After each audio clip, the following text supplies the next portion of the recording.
My first question is, what is the name of this chapter? Ma'am Chapparki. Very good. Veerbhadra आखेट के लिए निकले। राजा का क्या नाम है? राजा Very good. आखेट के लिए निकले। आखेट मीन्स होता है शिकार। महल लौटने को हुए तो वे बहुत ही थके, भूखे और प्यासे थे। तभी सड़क के किनारे उन्हें तरबूजों का खेत दिखाई दिया। सड़क के किनारे कौन से फल का पेड़ दिखाई दिया? Very good. उन्होंने अपने सेवकों को कुछ बढ़िया तरबूज लाने का आदेश दिया। उन्होंने सेवकों को कैसे तरबूज लाने के लिए कहा?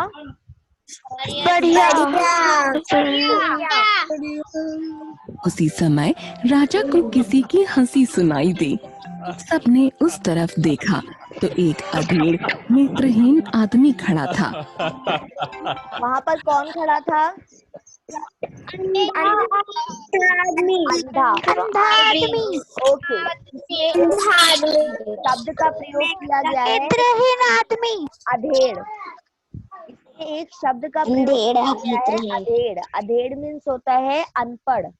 अनपढ़ और नेत्रहीन मीन्स अंधा। जिसकी आंखें नहीं होती उसे हम नेत्रहीन कहते हैं। खड़ा था। राजा ने पूछा, क्यों जी, तुम हंसते क्यों हो? यह वाक्य किसने कहा था? क्यों हो?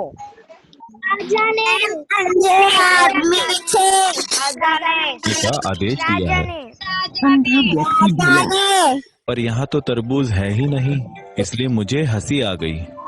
तुम तो अंधे हो, तुम्हें कैसे पता कि खेत में तरबूज है या नहीं? महाराज, हर बात जानने के लिए आंखों की जरूरत नहीं होती। हर बात जानने के लिए किसकी जरूरत नहीं होती? आँखों की। तरबूजों का मौसम बीत चुका है। आँखों की का मौसम बीत चुका है। Very good. सारे अच्छे अच्छे फल तो तोड़े ही जा चुके हैं, जो रह गए हैं वे बेकार और सड़े गले ही होंगे। राजा उसकी दूरंदेशी से प्रभावित होकर किस गुण से प्रभावित हुए थे? दूरंदेशी। उसे अपने साथ राजधानी ले आए। उसे रहने के लिए एक कुटिया दे दी गई। रहने के लिए उस आदमी को क्या दिया गया? कुटिया। Very good. और खाने के लिए 2 मटके चावल भी दिए जाने। मटकों में 2 मटकों में क्या था? चावल। खाने के लिए दिए जाते थे मटके, उसमें क्या होता था? चावल। नहीं लगे। अंधे आदमी का नाम था संजय। एक दिन एक जौहरी महल में बहुत सारे मूल्यवान रत्न और मोती लेकर आया। जौहरी महल में क्या लेकर आया? मोती। मूल्यवान रत्न और मोती। दरबारियों ने राजा को हीरे खरीदने की सलाह दी। सभी ने हीरों की प्रशंसा की। जौहरी समझ गया कि किसी को भी असली हीरों की पहचान नहीं। जौहरी ने एक हाथ में असली हीरा और दूसरे में उसी की नकल उठाकर कहा, असली हीरा 1 लाख रुपए का है। असली हीरा कितने रुपए का है? 1 लाख। Very good. और दूसरा महल का टुकड़ा। 1 लाख। और दूसरा क्या है? एक तो हीरा है और दूसरे हाथ में क्या है उसके? नकली हीरा। नकली हीरा किससे बना हुआ है? कांच का। कांच के टुकड़े से। कांच के टुकड़े से उन्होंने हीरा बनाया हुआ था। आप सब में जो स्वयं को सबसे ज्यादा बुद्धिमान समझता हो वह असली हीरो चुन ले। बुद्धिमान का क्या अर्थ होता है? बुद्धिमान मतलब इंटेलिजेंट। होशियार, समझदार, इंटेलिजेंट। Very good. ज्ञान, बेटा गिव आंसर।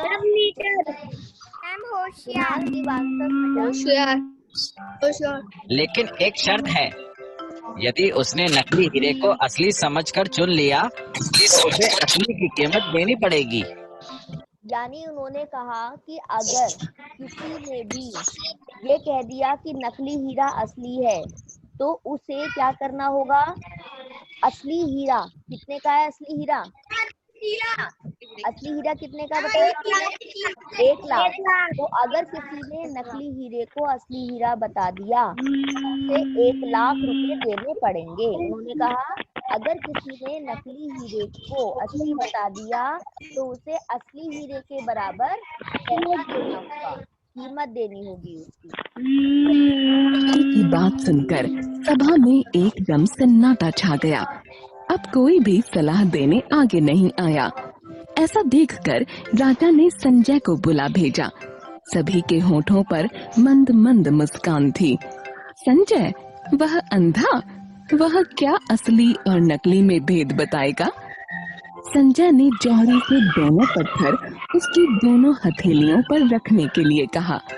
कुछ देर के लिए संजय ने अपने हाथ धूप में रखे। उसके पश्चात उनमें से एक पत्थर राजा को देते हुए बोला, यही असली हीरा है। जौहरी, मंत्री और दरबारी हैरान थे कि एक नेत्रहीन व्यक्ति ने असली हीरा अलग कैसे कर दिया। राजा ने संजय से पूछा, तुमने असली हीरा कैसे पहचाना? महाराज, यदि आप हीरे और शीशे को धूप में रखेंगे तो शीशा गर्म हो जाएगा, पर हीरा नहीं। संजय ने जवाब दिया। राजा ने इनाम के तौर पर संजय को कुछ बढ़िया वस्त्र दिए। अब ये बताइए कि इस पाठ में अंधे व्यक्ति का क्या नाम है? संजय। और राजा ने उपहार में संजय को क्या दिया?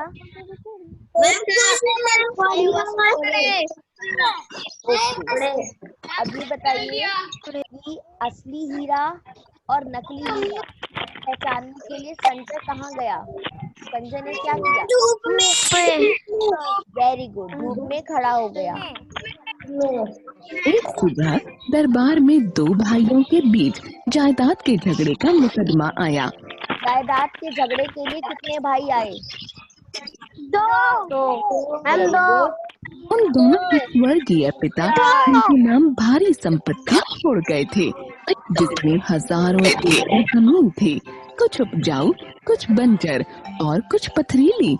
लेकिन जो झीलें, जंगल और नदियां बीच में पड़ते थे, उनकी वजह से जमीन जायदाद का ठीक ठीक बंटवारा मुश्किल हो रहा था।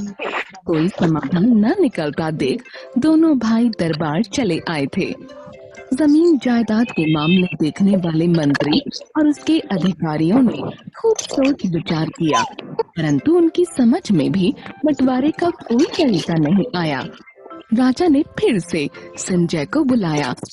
मंत्री हैरान थे कि जो मामला आंखों वाले जानकार लोगों के पल्ले नहीं पड़ा, उसे एक अंधा आदमी कैसे हल करेगा?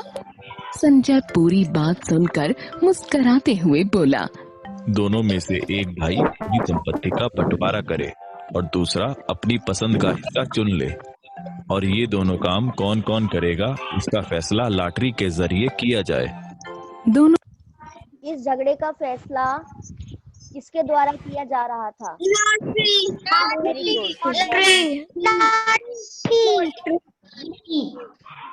तो भाइयों ने खुशी खुशी यह फैसला मान लिया। उनकी गंभीर समस्या चुटकियों में हल हो गई थी। बस इसी तरह संजय राजा को सलाह मशविरा देते हुए, समस्याएं और झगड़े सुलझाने में मदद करते हुए उस छोटी सी कुटिया में अपने दिन गुजार रहा था। एक दोपहर राजा बहुत अकेला महसूस कर रहे थे। जब राजा अकेला महसूस कर रहे थे, उस समय क्या समय हो रहा था? कर रहे थे अकेला। कौन सा समय हो रहा था? अकेला। दोपहर या रात? दोपहर में। उन्होंने संजय को बुला लिया और बोले, संजय, तुम विद्वान हो, तुम्हारी बुद्धि कठिन से कठिन समस्या का हल ढूंढ लेती है, परंतु मैं भी कम नहीं।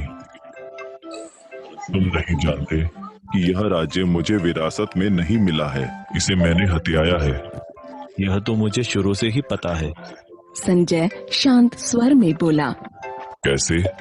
राजा के स्वर में जिज्ञासा थी।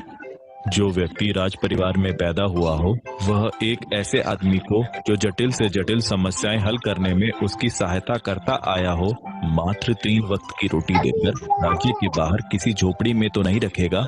संजय बोला। राजा का सिर शर्म से झुक गया।